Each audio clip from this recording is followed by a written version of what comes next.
Hello and welcome back to the Noise Filter podcast. This week we have Joe Francis from Winter Mountain. He will be talking about all kinds of things, so check him out. Okay, this is Joe Francis from the Winter Mountain. This is the Noise Filter podcast. Hello Joe, how you doing? You alright? I'm really well, thanks, buddy. How are you? Yeah, very well. You've had a busy weekend, no doubt. Yeah, I did. I had a great time. Yeah, a couple of really cool festivals down here in the southwest with my band. Yeah, awesome. Have you guys been gigging together very often or very long? Sorry. I got these guys together after I released my last record in November of 2016. So it's just coming up for a year now. Okay. Wow. Yeah. That's been because you had a sort of change of band, and so this is your new thing, and how's that all going? It's a bit of a bigger sound, isn't it? I suppose. Yeah, I guess so. Martin. I had a songwriting partner called Martin from Ireland, and we formed Winter Mountain. It was initially a duo. Yeah. And the sound of Winter Mountain was harmony based. Yeah. And then, unfortunately, after a few years of touring and releasing an album, we parted company. Yeah. And then I was found myself in a position where I realized that it didn't have to be an entirely bad thing, this parting of the ways, and that I could explore some other options. So I initially kind of went solo and did a 3-month tour just solo. But once I got the band behind me, mainly as a vehicle for the album launch night, I realized that there was a lot of room for exploration, and I've kind of stuck with them ever since, and they've stuck with me. So I'm quite happy. Has that helped? Has that obviously it's changed the dynamic for you songwriting wise? Has that helped you kind of progress, move forwards into different areas, or is this very much sort of the same sort of thing that you were doing in 2016? Are you sort of adapting to the new band sort of type of thing? Good question. When I would first found myself in a position of writing alone and producing a record by myself, I wanted to let a natural kind of evolution take place, I suppose, if that's not too vague a term, and see where the material took me. Yeah. And so it was quite an instinctive place to arrive when I brought the band in, rather than being calculated. Although it's definitely given me a slightly heavier edge to what I do. Yeah. Which is a return to what I was doing prior to Winter Mountain. Okay. You know, when I had bands as a youngster, they'd all be a bit heavier and a bit more raw. Yeah. Which is live is a lot more fun, isn't it? Yeah, it is. It sure is. And I think it gives, when you take a band on the road, you've got the opportunity to create dynamics throughout the set, and that can make things exciting for yourself and the audience. Yeah. So I'm having a great time at the moment with those guys on the road. Great. For sure. It's I suppose it's quite hard to like mesh with a new group of friends and explore that space, but also, as you say, it kind of opens up a new avenue for you to kind of explore some different dynamics and some different songwriting, and that's really interesting. Yeah.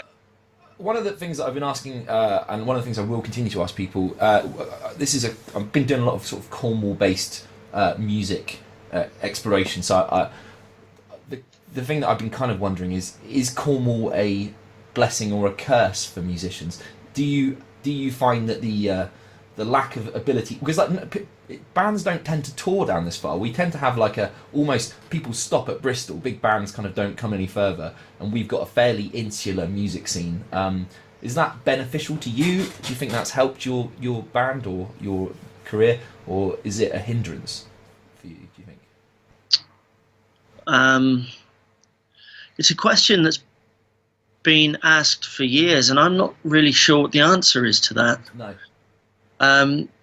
There's always been a lack of industry down here until recently, and you say that most bands stop at Bristol, which was true to a point, but with the forming of the Eden sessions, yeah, and a lot of the festivals that take place down here now are starting to bring some really big bands down here. Yeah. We're definitely being opened up to more of what's happening around the rest of the UK. When I was a kid, I embraced the opportunities that I found myself presented with.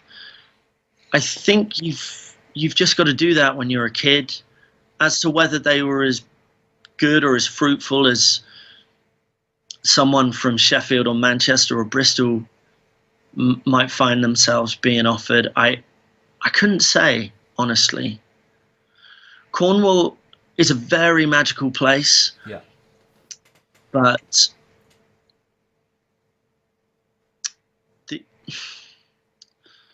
the thing, I don't really have, I've got maybe a theory. It's certainly not an answer, but it's this theory that a lot of the time, the Cornish bands that have been held up have been,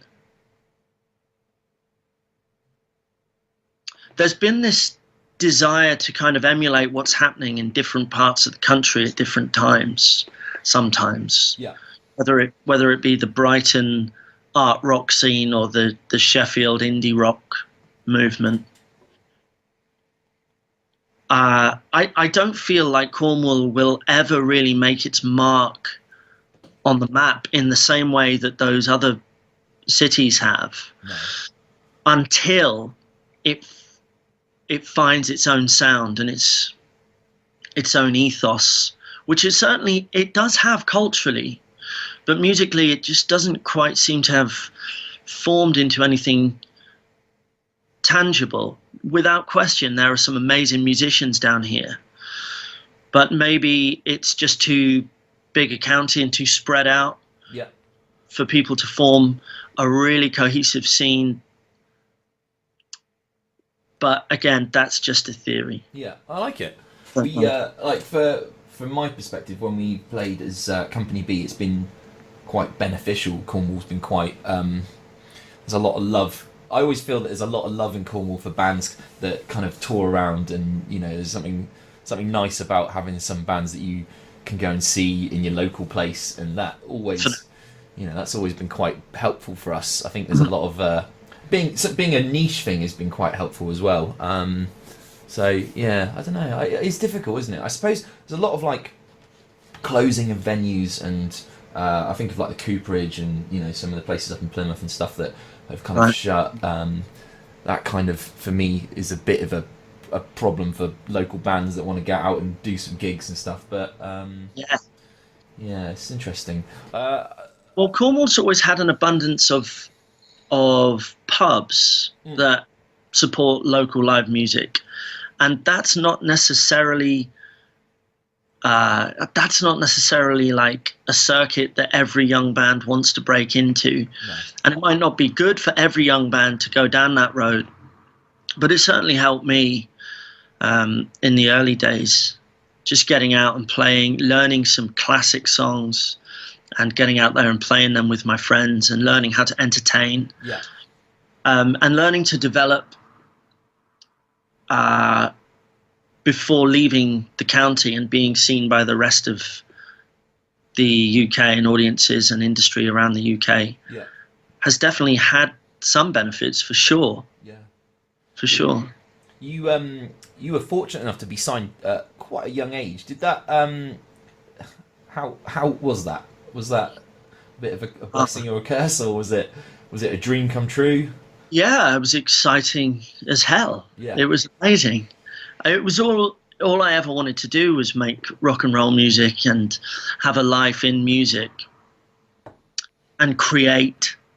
And I I was fortunate enough to be spotted by a producer at quite a young age, in my early 20s. We signed, me and my band at the time, The Ammunition, signed to his indie label. Yeah. And he took us up to Abbey Road. Wow. So you can imagine, like, That's us a as, dream come true, isn't it? yeah, it was extraordinary, man. We absolutely loved it. Yeah. And it was everything that I could have ever hoped for. It was incredible. And it definitely gave me a glimpse as to how one should work in the studio, how records get produced, how the industry works. It was just an incredible experience all round. And it was a shame the band didn't go on slightly longer, but that's the thing with bands. They do tend to have a shelf. And sometimes that's a good thing. Yeah, get in and out, I suppose. So you have been a sort of professional musician for quite a long time, and also you've probably seen the transition of, like, digital media and CD buying public moving over to like a streaming, and has that changed things for you? Has that been something that's been helpful? Someone was saying to me that or Jordan from Moriarty was saying that that's been a total blessing, because everyone's now able to get music out quite easily, instead of having a gatekeeper of a publisher stopping you from doing that. You can just put your stuff up on Spotify, and if it gets big, that's really, it's just talent that's holding people back. Has that been the case for you? Well, I set up my own label last year in order to release that last record. Yeah. I Swear I Flew, and I couldn't have done that without the internet and without access to streaming services. It's really freed up the marketplace, but there's a lot of work to be done in terms of getting money out of the streaming option. Yeah. Like Spotify. But it's an interesting time. I don't think we're able to figure out where it's going to go, because it's still transitioning. Yeah. It's a generational thing. Younger generations will provide us with the answer. The major labels don't seem to be doing too much to counter what the streaming services are doing, which is baffling. Yeah. But I wonder if the guys that run those large, the record labels, think of the streaming services as just being another fad. Yeah. I don't know if that's the case, but if it is, then I think they're really, really wrong. But who knows where it's going to go? No. It's quite interesting to think about it. But what I've found is that because you can't necessarily sell a lot of records anymore, you have to focus on performing live as your primary stream of income. Not everyone will find this, but that's what I'm finding. And one of the reasons that I love working with the band so much and creating that excitement for an audience is that we get to go out on the road more and more, and take up those opportunities to make a living doing what we love, which is playing music. So in a way, I think the streaming thing is going to send us back to when live music was most important. Performing live was the most important aspect of what a musician could do. It's actually quite a interesting age, simply because it's going to mean you have to have some talent, and that is quite for a long time we've had a lot of processed pop music coming out, and I suspect that like people that are actually playing music and writing their own songs are going to have a real good time, because they've got the skill and the talent to kind of carry forward that carry forward into doing it live, whereas people will get tired of seeing someone press play on a CD player and auto-tune and sort of mime their way through a set. I suspect that it's a great time to be a good musician, isn't it? Yeah, I think so. there are a lot of opportunities for live musicians. You have to work quite hard to find them sometimes, but it's certainly not handed to you on a plate. Not in the UK, anyway. No. I believe things are slightly easier outside of the UK. Yeah. They seem to have quite a tough reputation as far as pursuing a career in music goes, unless you're Led Zeppelin or something. Yeah. But it's all good. Yeah, I think it's all lovely. What's if you could sort of have your dream scenario? What's the future for Wintermountain and Joe Francis? What are you hoping the next 5 years will be? I mean, obviously, I'd imagine you probably, like me, won't want to blow your own trumpet and go, "Oh, I'm going to be world touring." But if things could go to plan, how would you see the next sort of 5 years? Where do you hope to be? Wow. Well, I really am excited at the prospect of running this label, Astral Records, and going completely independent was quite challenging at first, and still is in many respects. But it also means that I'm not relying on anyone else. I've kind of got my time to spend on my project, and that's kind of invaluable, So I'm looking forward to pursuing the independent route as much as possible, and just growing every aspect of it if I can. Yeah. Making, and that would include making better records and selling a few more, and playing bigger and better gigs, getting better at performing with the band, whilst also getting to grips with how the industry works and how it's run, and figuring out my place in that. Yeah.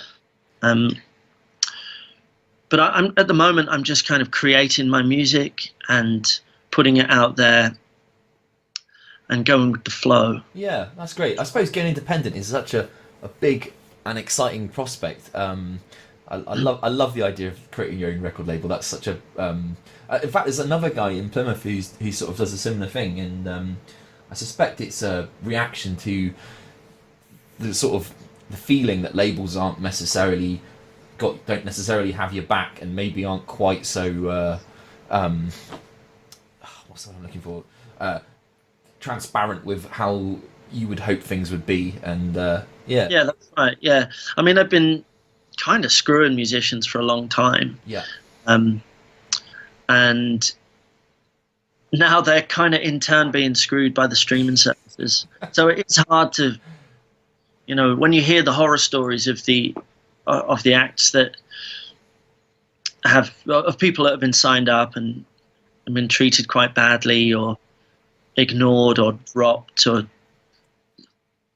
any of those other horrid tales, it all adds up to putting you off, and you think, well, really, I got in this to make music, and I want to get my music out there, and I don't necessarily want to have to deal with an enormous amount of middlemen that I don't feel I've got a great deal in common with. In order to do that. That's not to say that being a musician and getting signed and having all the resources of a major label wouldn't be an extraordinary thing, and I would be foolish if I thought so. But I think the other thing is you don't necessarily want to wait around for a label to pick you up.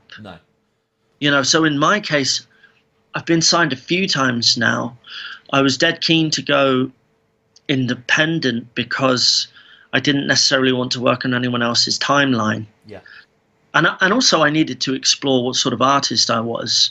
And I think if you want to be signed to a major label, you have to know exactly what sort of artist you are, and have a definite look and a definite sound and everything. So kind of sounds like I'm being contrary there and saying, on the one hand, labels are like this, but on the other hand, they're great for certain things. Yeah.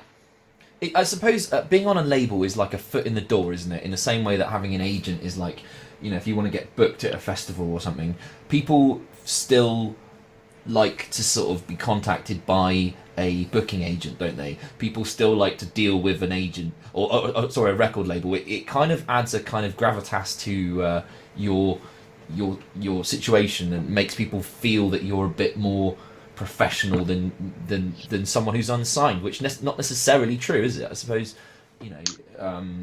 Not necessarily, but I do believe if we were to turn that around and let's say we're organising a festival and there are, I don't know, 1,000 applicants. Yeah. One way of maybe determining who we would choose to play if we don't have time to listen to all the demos that are sent in and go through everyone's YouTube channel is to see what sort of team they have in place. Yeah. And if they have an agent and a manager, then you know that something's going right. Yeah. That's me playing devil's advocate. No, absolutely. It's not a measure of quality. No. By any stretch, but there's method in the seeming madness. Yes, I suspect it's like you say, it's sort of like a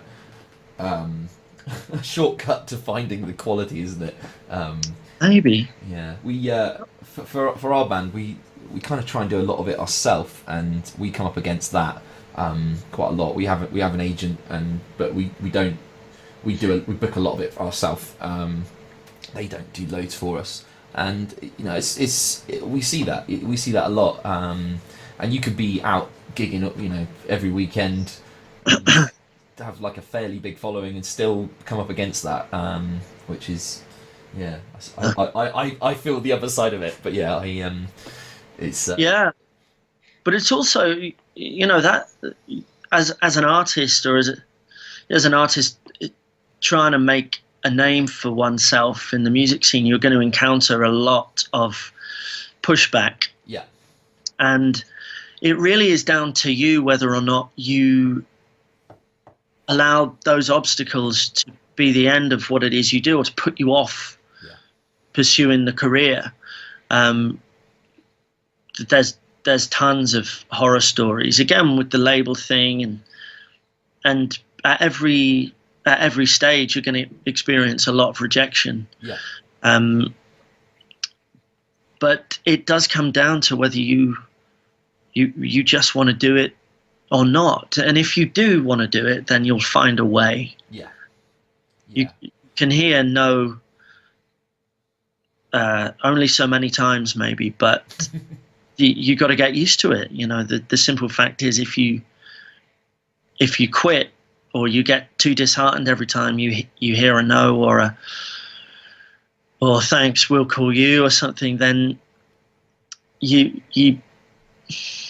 probably aren't in the right industry. Yeah, absolutely. There's quite a lot of people have sort of said that it's just the people that succeed are the people that just kind of can just accept failure enough that they eventually get through, which is I can understand that. What things do you so I've been thinking about creativity and inspiration, and obviously living in Cornwall, we are in a wonderful, beautiful place, and also quite a harsh and desolate place at times. What things inspire you musically, lyrically? Is there how do you get out of? I'll just do one question at a time. But how what is the thing that inspires you creatively? I don't think there's one thing really. I guess what I've tended to find over the years is that I'll get an overwhelming urge within myself to express some inner feelings, and the way I do that is to create music. Yeah. Quite often the songs that I write, the vignettes that are created or the narratives will be set under typically kind of Cornish skies and surroundings, which I'm quite proud of. It does lead some reviewers to think that I'm channeling Americana a lot of the time, because one of my songs, for example, is called "Sunlight's Good Roads," and the implication that, well, what some reviewers seem to think is that I'm simply putting on my Bruce Springsteen hat and writing an American road trip song. But it couldn't be farther from the truth, really. If you get into the detail of that particular song, it's about living in Ireland, and it's about the Celtic coastline. Well, the setting is the Celtic coastline. That's lovely, isn't it? That's such a beautiful, such a beautiful thing to have to inspire you, isn't it? Yeah, it is. But to be honest, it's not enough to inspire me alone.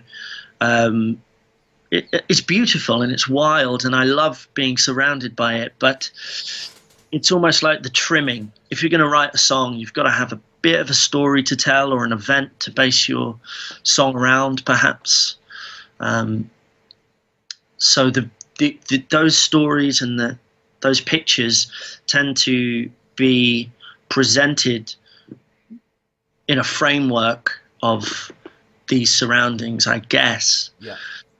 And to find inspiration for those stories and whatnot, for those seeds of ideas, that's just life. Yeah. Whatever's happening to me, and traveling really helps.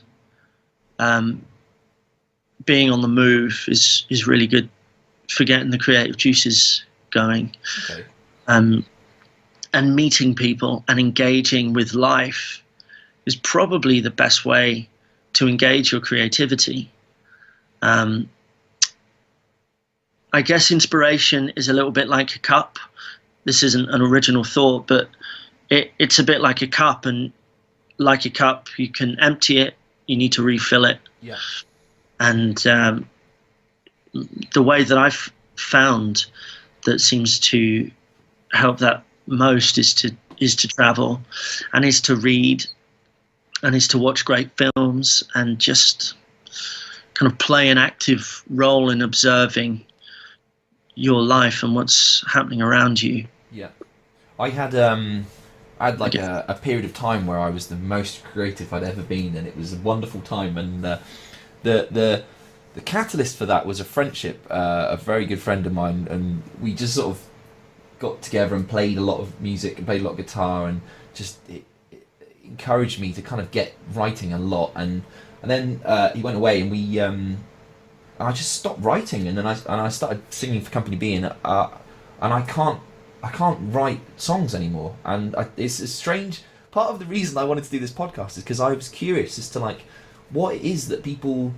what is their, how does that process work for other people?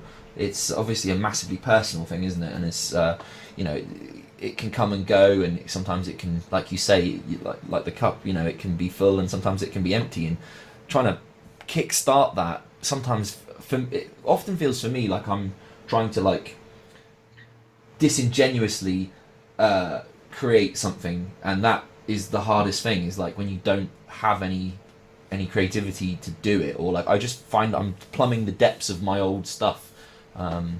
So yeah, I guess it's important to keep searching then. Yeah. And look for new areas to inspire you, read new books and visit new places, meet new people. Yeah. And travel, and hopefully something will kick in. I guess I don't know. No, I don't really know what it is. I kind of wonder whether or not like being in a band, you like, for me anyway, it uses up a lot of my music time and my music energy, and I sort of, if you gig a lot, sometimes you don't have that space to kind of do that. Yeah, well, that can be true.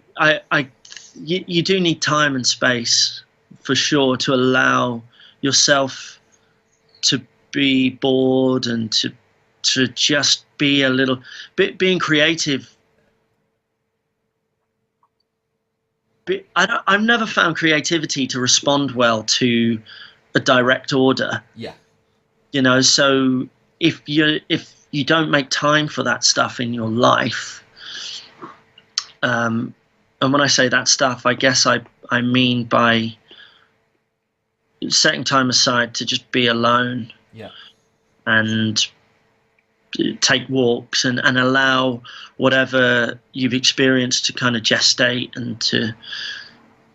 and allowing it the space and the freedom to arrive with a little bit of patience and time.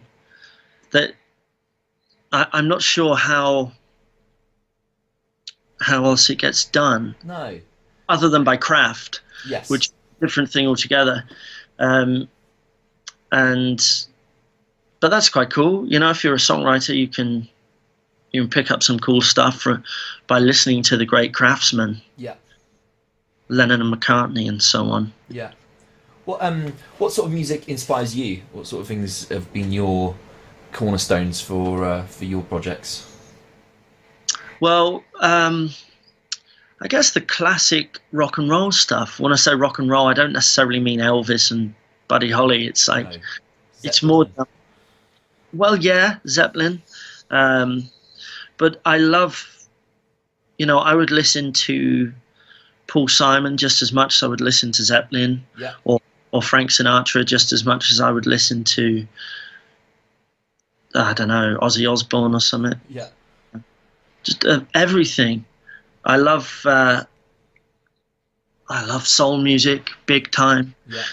The first thing that really got me though was the Beatles when I was about 10 years old, and I heard Rubber Soul, and I remember being picked up on my 10th birthday by my dad, and as we pulled away from the house in the car, he pushed this cassette into the little cassette player in the car, and this song played called Nowhere Man. Yeah.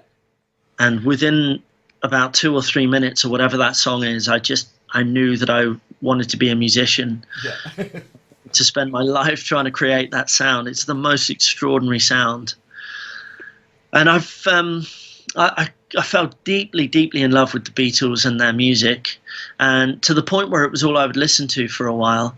And then the other band that really caught hold of me would be the Police. Yeah. So for a few years, it was the Beatles and the Police. Nice.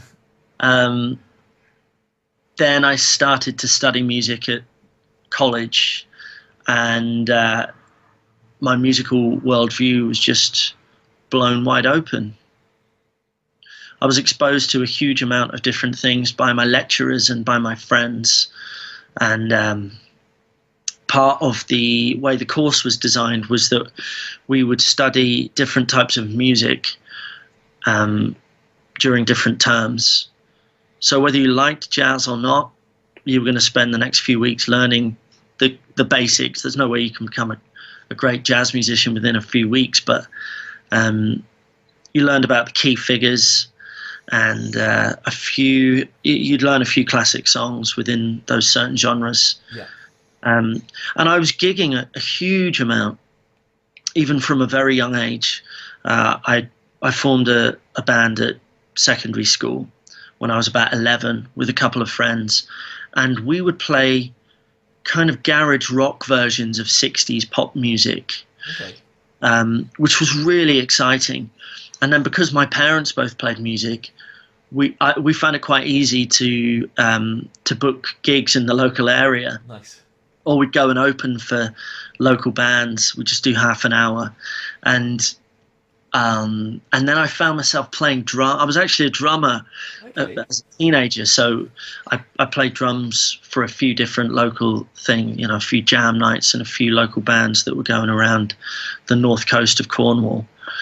And I was introduced to so many different types of music via those actively performing bands as well. Yeah. And I continue to play with a lot of different bands to this day, although Winter Mountain is my kind of main original focal point. Yeah. I would definitely play with as many different projects as possible. Okay. What are your other projects? Well, actually, saying that recently, I've been doing so much solo stuff that has taken the place of everything. But I was playing with a band called the Flaming Infidels for a while, Yeah. with some amazing local musicians. Steve Jackson, who's just one of the best drummers in the UK, probably the world. I think she's amazing. Just total passion and total feel and total soul. Yeah. And it's just awesome. Alden Evans, Cornish guitar player, he's killer, man. He's killer. And yeah, loads of stuff. Sounds great. So has that been going for very long, or is that just? Oh, I don't play with those guys anymore. Right. But that was going for a couple of years, and actually that band is still in existence. A great artist called Tam Johnston is now the frontman for the band. Right. So they had a new kind of lease of life with him as frontman and bringing some of his material, and they're sounding better than ever. Yeah. Amazing band. Yeah. That's awesome. Do you have any sort of favourite unsigned, unknown local bands other than the Infidels that you would you'd like to sort of promote or talk about? Well, there's so many exciting acts coming out of Cornwall right now. The songwriters that Cornwall produces, that seems to be really taking off. William the Conqueror, great. Love that album so much. Yeah, it's an awesome album. Yeah. They're doing really well, and I'm sure they're going to go on and do some more amazing things. Yeah. Daisy Clark, she's doing really well. Okay. She's a great singer-songwriter. Rue, she's another amazing singer-songwriter.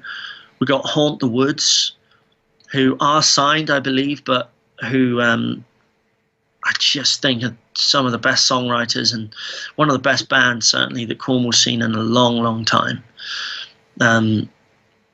Sam Richardson, he's a young songwriter who's going places. Albert Jones. Yeah, love a bit of Jones. Who I think you're going to be chatting to soon. Yeah. He spends a lot of time in Cornwall. Yeah, he's doing some amazing stuff right now. Yeah. There's a lot of people out there, a lot of great songwriters. Ryan Jones is an incredible songwriter. Hopefully he'll release something soon and we can all buy his records. They're awesome. So is it right? Is Al on your label now, or is he hoping to join your label? Or? Yeah, well, Al joined the Astral Fox Records roster just a few months back now. Yeah. About 4 months ago, I think, and he's been putting an album together, which we're looking forward to releasing very soon. What's that process for you? Well, for me, it's a lot of like sitting in front of a computer and sending emails to people. And he gets the fun side of it. He gets to create the amazing music, and I get to kind of process it. But that's cool. There's a lot to running your own label. I've had some incredible mentorship from Sam Lakeman, who's an amazing producer and manager. Yeah. For the folk singer Cara Dillon, and he's kind of really helped and continues to help guide me through the process of running my own label. So yeah, looking forward to getting Al's stuff out there. Yeah, that's really great. Oh, that's what a great. I mean, the Lakemans are incredible music family, aren't they? What a great bunch they all are. Extraordinary, yeah. And they're some of my favourite people on the planet. Every one of them are just fantastic, and some of my best friends. They're wonderful, wonderful people. And every time I spend time with any one of the lot of them, I feel so inspired to make music. Yeah. It's extraordinary the effect they have, but they just live and breathe music, and they work in the folk genre mainly, but their love for it and their passion for it just extends far beyond the folk boundaries and can really get you inspired to work hard. Yeah. They're so dedicated and so in love with music that you can't help but come away from that just raring to go, raring to record something, raring to write something, raring to play. That's great. Yeah, we all need some people like that in our life, don't we? Yeah. I think as a kid, I had I like had just such a tight knit group of friends who just totally began my music journey, and for me were like that exact. You know, they just got me writing and got me performing and all of that kind of stuff. So yeah, I'm so thankful to them as well. It's great to have friends for which you have that in common, with whom you have that in common, and it's a great thing to put on an album and you crack a bottle of wine or whatever and just talk through the album as you go, and dissect it, and pick apart bass lines and check out that. Who knew he could play like that? Yeah, right. Hit that note or whatever. It's one of my favourite things to do. Yeah, absolutely. No, I do genuinely miss that a little bit. Although, you know, one thing just occurred to me there, which is that one of the reasons that I like Frank Sinatra so much, you remember I mentioned him earlier, is because I haven't got a clue how those songs are written. They're so technically advanced as far as I'm aware and capable of, that I can't dissect them very well. Yeah. And therefore there's a little bit more magic in some of that stuff than there is in pop music. I love pop music. I love the way it makes me feel, and I love how broad a term it is and can encompass anything, and it's experimental and exciting, but there's something about what Sinatra does, and there's a little bit like classical music for me anyway. Yeah. Because I don't understand the discipline. Yeah. It's so so deep and wide and broad that you can listen to it and you just can't grasp how such music can create such an evocative feel in you, and like how it can. I'm exactly the same. If I listen to some music, just does that for me, and often when if I sit and learn a piece of music, it kind of undoes it for me quite often. If I can big time. Yeah, if I can sort of pick apart how the magic happens, that often is not always. Sometimes you pick apart something and go, wow, that is why that is brilliant. You know, that is why that is a really excellent piece of music. But more often than not, though, it's the magic's undone when you sort of figure it out, for sure. So yeah, that's great. Okay, well, thank you very much, Joe. That's been really lovely to chat, and it's given me a lot of things to think about. Nice one, man. Is there anything you would like to promote? Well, my record, I Swear I Flew, is out now and available to buy and listen to on all good streaming sites. I'm going to be touring the UK in November with my band, and you can find all the details for that on facebook.com/Wintermountain, and my website, which is www.wintermountain.co.uk. Great. Okay, that's lovely, and hopefully we'll send some people your way. I really like some of your videos. Just are so beautiful, and you have such a. I was saying this to my girlfriend. You have such a wonderful voice. It's really not what I expect at all. It's really. Oh really? Thanks, man. It's really, do you know what when you see somebody and the face and the voice do not align? You just like there's two. It's like a sort of really beautiful songs, and I really like. You know, the time that I sort of caught you guys playing live was just amazing, really, really beautiful. Thanks, man. Are you playing much of Cornwall at all? Yeah, I got a house concert coming up on the 21st of October. Yeah. That'll be on Facebook soon, actually, so you can probably check that out. Cool. And there's a good chance that there will be a full band event happening sometime before Christmas this year down here. So hopefully, yeah. That'd be great. Okay, well, this has I been. hope I hope what I've said has made some kind of sense and isn't just. No, it's been really good. No, I suspect I suspect it's quite hard to like sort of explain a lot of the things that you that are in your head that you do naturally without having to think about. So Yeah. trying to sort of pin it down is actually quite difficult, isn't it? But no, that's great. All right, thanks so much. We'll Thank you. we'll hopefully catch up again sometime. Hope so. This has been Winter Mountain. This has been Winter Mountain and Joe Francis, and this has been the Noise Filter podcast. Thank you very much. We'll catch you guys again. Drill.